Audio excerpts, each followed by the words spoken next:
The obsession with certainty in the media, certainly in the British media, I think probably in the American media, and probably elsewhere.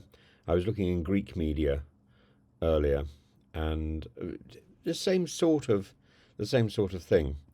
Um, the Palestine, the pro-Palestine marches are criticised for infiltration by small groups of people with inappropriate placards, chanting inappropriate slogans.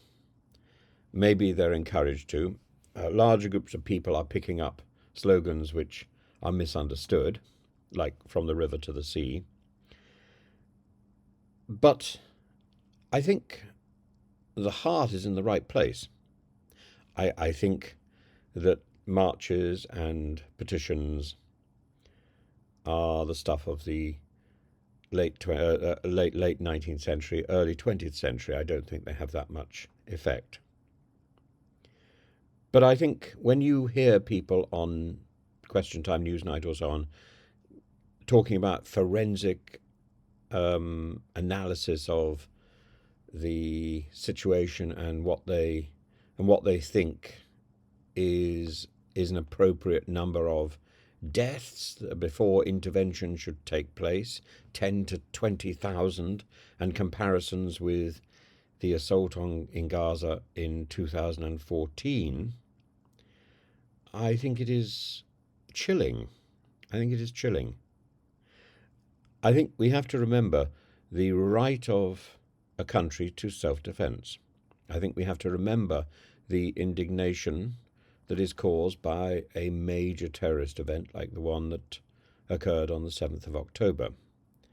I think we then have to look at the combination of emotion and guilt that drives a weak leader like Benjamin Netanyahu, who has spent months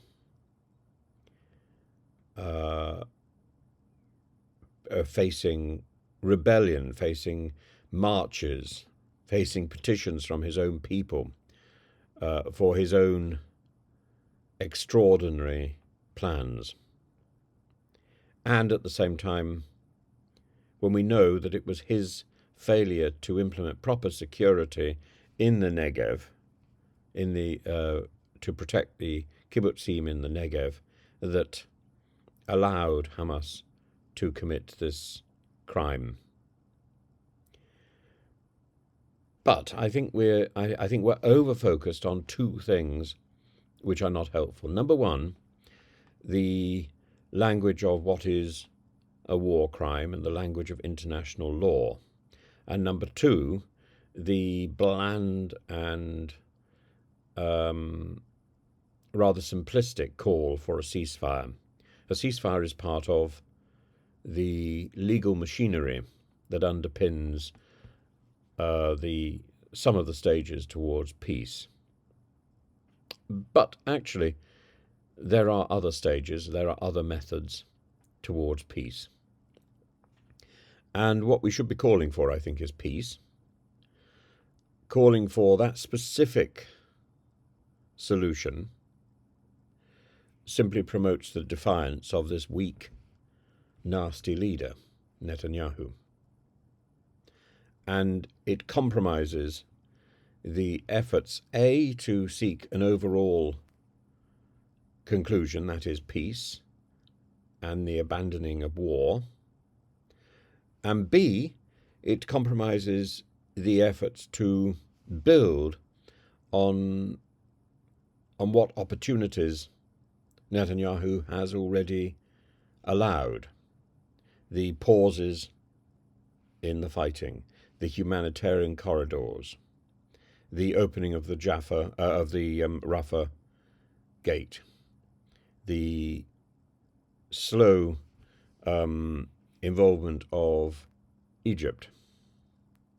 What we need now is to put pressure on Israel to take responsibility and to demonstrate a humanitarian commitment by opening other gates and taking in the wounded to Israeli hospitals. That would be a major gesture and something that is possible. A ceasefire, I think, is not possible. And why? Because, among other things,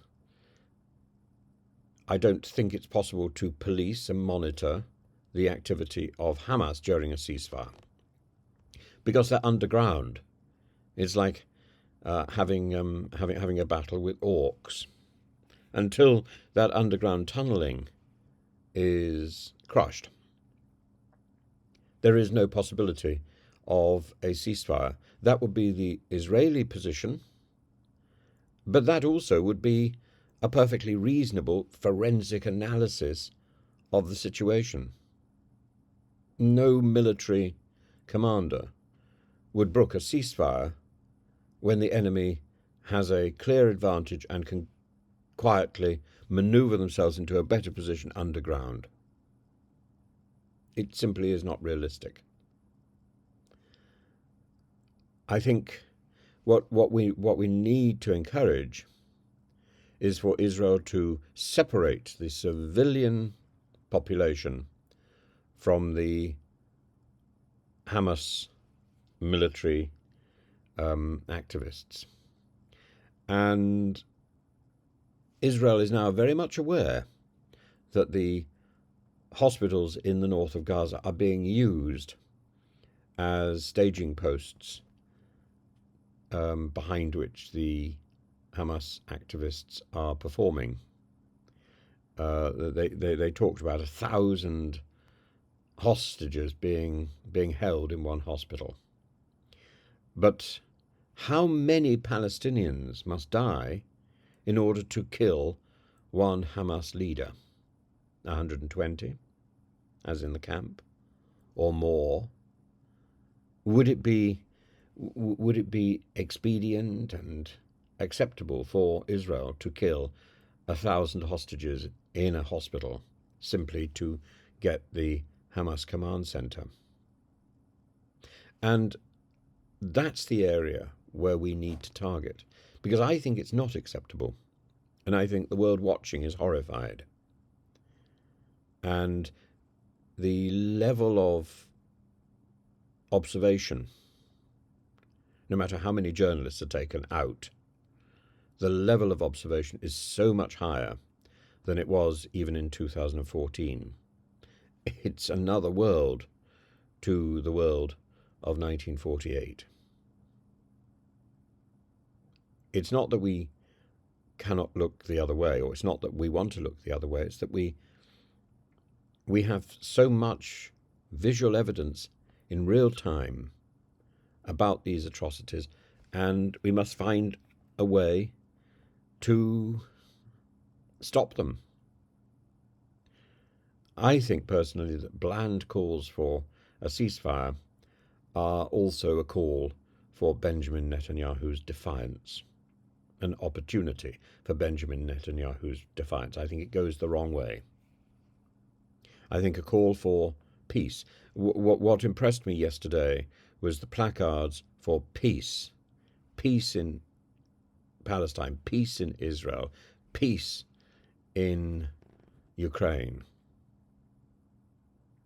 That is something that I think is realistic, a peace march, and allow the diplomats and the politicians and the military strategists to work out how that can be effected. I think there are small steps that we can take and that we can encourage. The opening of those gates is one of them.